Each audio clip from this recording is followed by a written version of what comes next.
Bonjour à tous, je suis le pasteur Jean-Charles et je vais vous donner la rubrique des news de cette semaine. Le Premier ministre n'a toujours pas été nommé. Après 50 jours de flou et comme dirait Marine Le Pen et d'autres politiciens, 50 jours de chaos, le Premier ministre n'a toujours pas été remplacé. Ce qui est problématique, c'est cette expression d'un gouvernement ou d'un Premier ministre dit démissionnaire. Le gouffre est ouvert, il est béant. Et beaucoup s'y infiltrent. C'est-à-dire que nous le verrons dans quelques temps, j'espère me tromper, mais nous verrons dans quelques temps que ces 50 jours d'absence et de gouvernement démissionnaire ont permis à beaucoup de choses qui n'ont absolument plus aucun sens au niveau politique de s'infiltrer dans nos politiques. Je prends pour exemple le simple fait de la déclaration du président et de quelques autres politiciens qui disaient que, en fait, la politique tourne quelque part à l'envers, à mon sens, et qui déclare que le Premier ministre ne doit plus rassembler une majorité, mais il doit plutôt éviter que les députés censurent ses prochaines mesures. Le monde tourne complètement à l'envers, ce n'est plus la majorité qui est visée, mais plutôt d'éviter de froisser une certaine minorité qui se fait passer pour la majorité. Oh, cela semble compliqué, et pourtant c'est simple. Il nous faut donc un Premier ministre qui ne soit ni froid ni bouillant, mais qui soit tiède et qui soit prêt à faire face à toutes sortes de compromis uniquement pour tenir sa place jusqu'à très certainement la prochaine dissolution de l'Assemblée nationale qui interviendra pas avant juin de l'année prochaine, ce qui fera déjà 1 an par rapport à l'ancienne dissolution. Bien.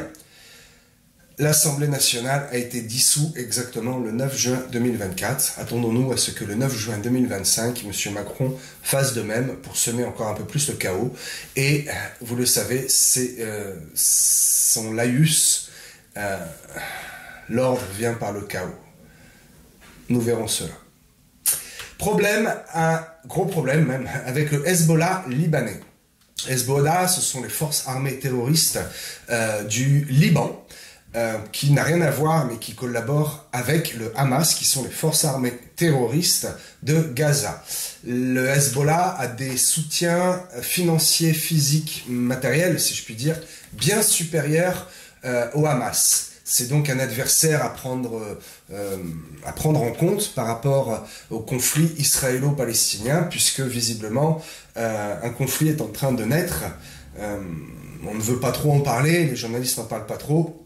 Mais il y a bel et bien un conflit, un front qui est ouvert entre Israël et le Liban. Même si ce n'est absolument pas dans l'intérêt du peuple libanais, ni du peuple israélien, ni du gouvernement libanais, ni du gouvernement israélien, qu'il y ait un front ouvert, toutefois il y a quand même des attaques, il y a une certaine menace, et le chef du parti du Hezbollah a donc attaqué 2 bases militaires très récemment et un aérodrome. Ce qu'il appelle la première phase de représailles suite à l'exécution d'un commandant militaire à Beyrouth il y a quelques mois. C'est donc une représaille qui est faite.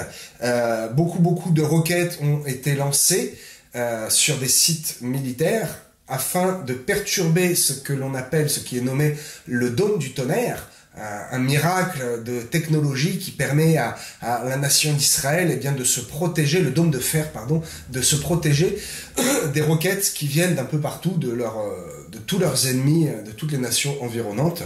J'en parlerai peut-être dans une prochaine news, qui environne Israël, quels sont les ennemis d'Israël, c'est important de comprendre. Donc le dôme de fer a bien fait son travail. Les Libanais pensaient que ce dôme de fer serait débordé et que pendant que les roquettes pleuvent, ils pouvaient envoyer des drones. Ils ont visiblement et heureusement sous-estimé l'intelligence de Tsahal. Donc finalement, cela n'a fait que quelques petits dégâts. Le Hezbollah se félicite de cela et s'en gargarise. Il dit que c'est la première phase d'un plan qui visiblement, si c'est la première, aurait plusieurs phases pour punir ou du moins se venger d'Israël qui aurait donc exécuté un commandant du Hamas qui se réfugiait en Iran. Nous l'avons entendu parler dans les infos précédentes, nous en avons entendu parler.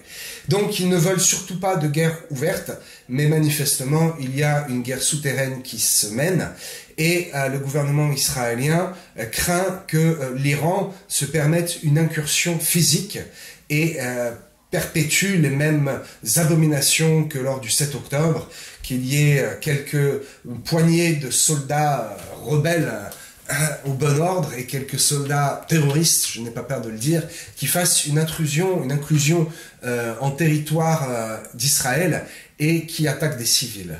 Ça, vous ne l'entendrez pas au journal télévisé, je vous en informe moi, parce qu'il est important de bien comprendre ce qui se passe dans ce conflit au Moyen-Orient, dans ce conflit de toutes petites nations. Et le monde entier, eh bien, en parle, et le monde entier est tourné vers ce conflit entre ces deux petites nations, Israël et la Palestine. Bien. Le sujet suivant. Le gendarme qui a été percuté et qui en est mort à Mougins, juste dans la région de Cannes. Et je vais revenir sur un autre incident très grave qui a eu lieu cette semaine à Cannes. Donc, comme malheureusement, je prendrai cette expression de « comme d'habitude », c'est un chauffard qui est connu puisque plus de 10 condamnations par la justice, dont de nombreuses condamnations pour conduite sous stupéfiants, conduite sous alcool. Il est nommé comme étant déclaré et décrit comme étant un délinquant de la route. Cet homme de 39 ans a refusé de s'arrêter, comme d'habitude, a continué son chemin, roulé sur le trottoir et, selon ses dires, n'a pas vu le gendarme qui était là. Cet homme père de famille, est mort quasiment sur le coup. C'est un drame et c'est une terrible tragédie. Si les tribunaux, les juges sont responsables, je vous le dis, si les juges faisaient leur travail, ce genre de criminel de la route ne serait pas sur la route. Il serait soit derrière les barreaux, soit eh bien, en mesure thérapeutique, soit peut-être derrière le volant d'une voiture sans permis, qui limitait à 50 km/h, eh bien, aurait fait beaucoup moins de dégâts. Celui-ci était au volant d'une BM. Bien sûr, nous connaissons le cliché et le drame s'en est suivi, la mort d'un gendarme. Toujours dans cette même région de Cannes, eh bien, un enfant, une petite fille de 7 ans a été percutée cette semaine par un jeune homme de 19 ans.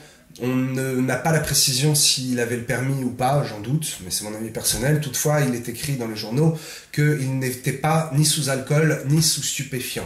Ce qui ne l'a pas empêché, bien entendu, de ne pas voir cet enfant qui traversait.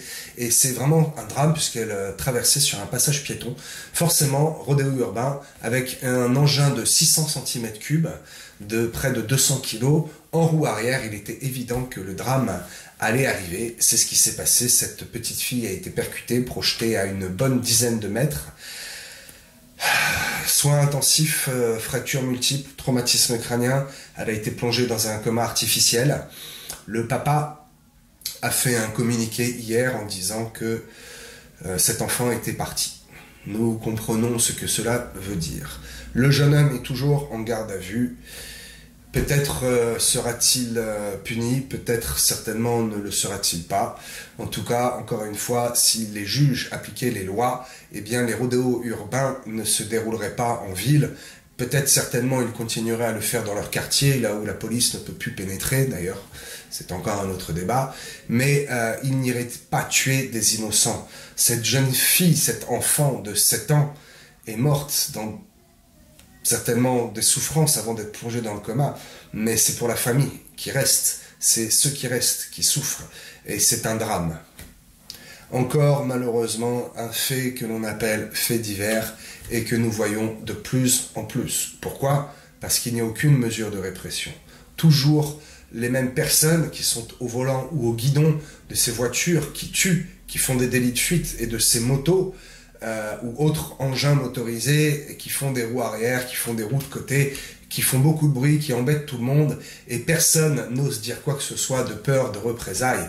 Même la police fait, quand elle peut, le faire son travail, mais ces jeunes gens sont interpellés le matin et ils ressortent de l'après-midi. Parce que lorsque l'officier de police judiciaire appelle le procureur dit « remettez en liberté, on ne veut pas d'émeute ». Et le cercle se perpétue et l'erreur continue à être faite et des drames sont à la clé. une déclaration, peut-être le sujet le plus important de ces informations, du chef du gouvernement militaire appelé le CEMAF, ok, chef d'état-major des armées de France. À l'époque, c'était le CEMAT, chef d'état-major de l'armée de terre. C'est tout simplement l'homme qui est le plus gradé, militairement parlant, et qui est, on peut dire, peut-être le deuxième ministre. Le premier ministre s'occupe de tout ce qui est législatif, tout ce qui est de la loi et de la gestion du pays, et le général s'occupe de la gestion militaire et des forces de frappe des armées, que ce soit de l'air, de terre ou de la marine. Cet homme, qui a une position très importante, a fait une déclaration que je qualifierais de tellement lunaire et qui peut me faire peur. Moi-même, je me demande ce que cela cache. Cet homme a déclaré, alors, il déclare à demi-mot, voilà, que les normes établies et les règles sociales et politiques sont remises en question et qu'elles sont contestées, qu'il va falloir s'habituer à vivre avec. Et dans ce même discours, il glisse une phrase qui est un peu sortie dans son contexte, non, qui est plutôt lunaire, puisqu'elle n'a rien à voir dans son discours. Il dit « Le recours à la force apparaît comme la manière la plus forte d'imposer sa volonté et de résoudre les différends. Ne croyons pas qu'on va revenir au monde d'avant, et ce qui est mis en place va devoir être un modèle de vie. Nous allons devoir vivre avec ce qui est en train de se mettre en place. Ne rêvez pas, nous ne reviendrons pas au monde d'avant. » Nous sommes prévenus, il est question ici d'utilisation de la force, il est question d'arrêter de rêver et de ne pas revenir au monde d'avant dans un monde normal. Il est question de vivre avec ce nouveau monde qui nous est imposé. C'est un général qui déclare ça. Il est question ici, encore une fois, de déclarations, de proclamations qui sont assez floues et qui condamnent le pays, notre terre de France, à un avenir vraiment incertain. Dernier sujet, cela fait une semaine, donc il y a vraiment, j'ai tout le recul nécessaire pour vous donner les vrais éléments, qui sont encore malheureusement insuffisants, concernant l'incendie de la synagogue de la Grande Motte. Il s'agit d'un seul individu qui, on le voit très bien ici, c'est un homme pro-palestinien qui, encore une fois, importe le conflit du Moyen-Orient dans notre terre de France et dans nos frontières. Il a agi tout seul. Il s'agit donc de deux voitures qui ont pris feu. Une des deux voitures contenait une bouteille de gaz.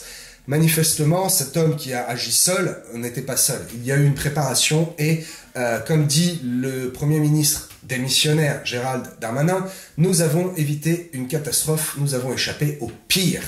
La bouteille était censée exploser, faire exploser donc les deux voitures situées devant la synagogue. Eh bien, l'édifice aurait pu s'écrouler en partie, ou du moins prendre en totalité feu. Il y avait à l'intérieur 5 hommes, dont le rabbin. Aucun blessé, si ce n'est un policier municipal qui était juste à proximité lors de l'explosion.